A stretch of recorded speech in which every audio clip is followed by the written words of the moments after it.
네, 이번에는 미디어와 관련된 과학 소식을 살펴보고 언론의 과학 관련 보도 내용을 비평해보는 사이언스 앤 미디어 시간입니다. 네, 오늘도 성균관대학교 이경락 박사 나와 계십니다. 박사님 안녕하세요. 예, 안녕하십니까? 네, 지난 시간까지는 이 먹거리와 관련된 보도 내용에 대해서 예. 좀 비평을 해봤는데요. 오늘은 어떤 주제 나눠볼까요? 예, 오늘은 먹거리와 또 유사하게 네. 의약품 혹은 건강보조식품과 관련된 그 보도, 그것들의 문제점, 그리고 그와 관련된 의학 연구들에는 문제점이 없나 이런 부분들에 대해서 이야기를 해보겠습니다. 네. 혹시 그 두 분 MC께서는 예전 작년 말이었는데 10년 동안 굉장히 오랫동안 그 연구 결과였는데 비타민이 그 질병 예방에 효과가 없다 이런 네. 기사 혹시 보신 적 있습니까? 충격적이었어요. 네, 맞아요. 저도 기억나는 게 네. 지난해 말이었나요? 그 미국의 유명한 의학대학에서 연이어서 비슷한 결과가 나왔다라는 네. 어떤 기사를 본 것 같은데요. 예, 그렇습니다. 지난해 말에 하버드 대학에 이어서 존스 홉킨스 대학에서도 유사한 결과가 나오면서 이와 관련해서 논란이 있었습니다. 많은 분들이 지금도 복용하고 계시는 종합 비타민의 효과가 없다는 그 연구 결과였는데요. 이것이 미국 CBS의 전파를 타면서 큰 혼란을 가져왔습니다. 여기서 그 연구 결과를 조금 소개해 드릴 텐데요. 그 하버드대 공공보건대학원의 경우에는 만 65세 이상의 건강한 남성 의사 5,974명에게 종합 비타민과 가짜 약을 각각 12년 동안 섭취하게 했습니다. 그 다음에 이제 기억력 시험을 했는데요. 비타민의 효과가 가짜 약과 별다른 차이를 보이지 않았다. 이렇게 이제 결론이 났습니다. 네. 또 유명한 의대죠. 뭐 드라마에도 많이 등장하는데 존스 홉킨스 대학의 경우에 그 50세 이상 심근경색증 환자 1,708명을 두 그룹으로 나눠서 한쪽에는 종합 비타민과 미네랄 보충제를 주고 다른 한쪽은 가짜 약을 그렇게 주고서 4년 이상 이것도 좀 길었습니다. 추적 네. 관찰을 했는데요. 이 실험에서 역시 비타민 섭취가 뭐 심장마비, 뇌졸중, 뭐 심근경색 등 심장 질환 예방에 큰 도움을 주지 않는 것, 영향을 주지 않는 것으로 이렇게 나타났습니다. 네. 그러면서 이제 이 연구를 수행했던 연구진은 뭐 차라리 과일과 채소, 견과류를 많이 먹고 운동을 하는 것이 비타민을 먹는 것보다 낫다 이런 식으로 주장을 하기도 했습니다. 네, 이런 연구 결과가 나오면 소비자들은 굉장히 혼란스러울 수밖에 없거든요. 이에 대해서 제약회사 쪽에서도 좀 말이 있었을 것 같은데 어땠습니까? 예, 당연히 제약업계는 이 연구가 이렇게 현실을 제대로 반영하지 못했다 하면서 강력하게 반발을 했습니다. 제약업계 얘기를 들어보면 뭐 일상생활에서 음식을 통해 필수 영양소를 완벽하게 채우기 어려운 만큼 종합 비타민이 영양 보충 효과 등이 충분히 있다 이렇게 주장을 했습니다. 네. 네, 그럼 이후의 전망은 어떻게 보시나요? 사실 이런 어떤 결과라면 앞으로 종합 비타민 또 비타민제들을 복용할 이유가 없을 것 같은데요. 예, 여기서 제가 비타민을 복용하라, 하지 말라, 뭐 네. 이렇게 말씀을 드릴 수는 없을 것 같고요. 네.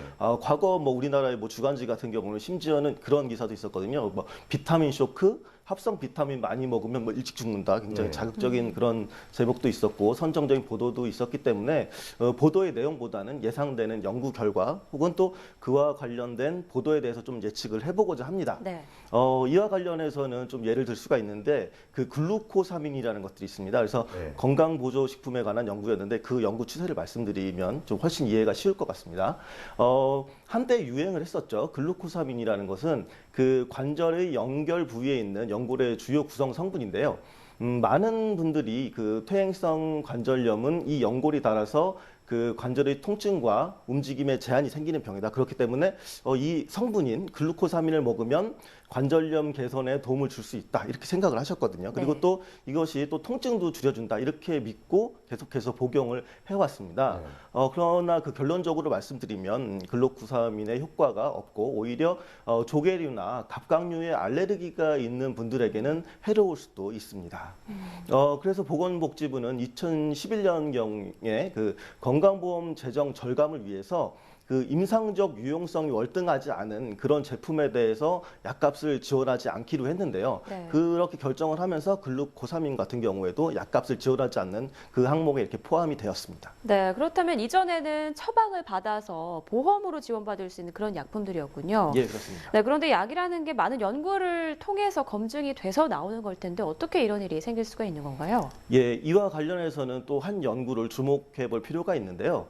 글루코사민과 관련된 연구가 하도 반대되는 내용으로 이루어졌다 보니까 스티븐 블라드라는 한 그 연구자가 1980년부터 2006년 사이에 좀 비교적 제대로 시행된 15개의 임상 시험을 이제 분석을 해봤습니다. 네.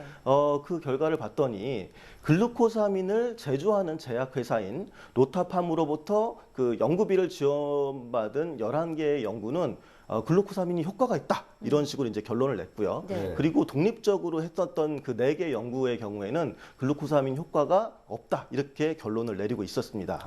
그렇다면 제약회사에서 연구비를 지원받고 안 받고에 따라서 이게 연구 결과가 달라졌다 이런 말씀이신 것 같은데 참 충격적이네요. 그럼 이후에 혹시 다시 검증된 것이 있을까요? 예, 이처럼 그 연구 결과들이 제각각이니까 아무래도 이게 소비자들께서 이제 굉장히 의혹이나 불안감이 커지셨겠죠. 네. 그래서 미국 국립보건원이 임상 시험을 다시 했습니다. 이 시험의 경우에는 그동안 시행된 연구보다도 가장 컸던 규모로 이렇게 시행이 됐는데 그 결론 역시 글루코사민의 효과는 없다였습니다. 우리나라의 경우에도 국립보건원뿐만 아니라 한국보건의료연구원이 뭐 시험도 하고 또 논문들도 이렇게 분석을 했었거든요. 네. 그 결과도 마찬가지로 미국과 마찬가지로 글루코사민의 효과가 없다 이런 내용이었습니다. 그러나 이미 2009년만 하더라도 건강보험에서 그러니까 글루코사민의 처방에 대해서 80억 원이나 이제 지출한 바가 있었거든요. 예. 그래서 뭐 앞서 말씀드린 대로 2011년부터 이게 제외가 되긴 했습니다만 큰 낭비가 있었던 셈이죠. 그렇군요. 앞서 이 비타민과 관련된 논란을 소개해 주시면서 이 글루코사민에 대한 사례를 들어주셨는데 이후 연구 결과는 어떻게 나왔습니까? 예, 제가 방금 글루코사민의 예를 든 것은 뭐 비타민도 마찬가지로 뭐 효과가 없다 이런 말씀을 드리려고 했던 것이 아니라 네.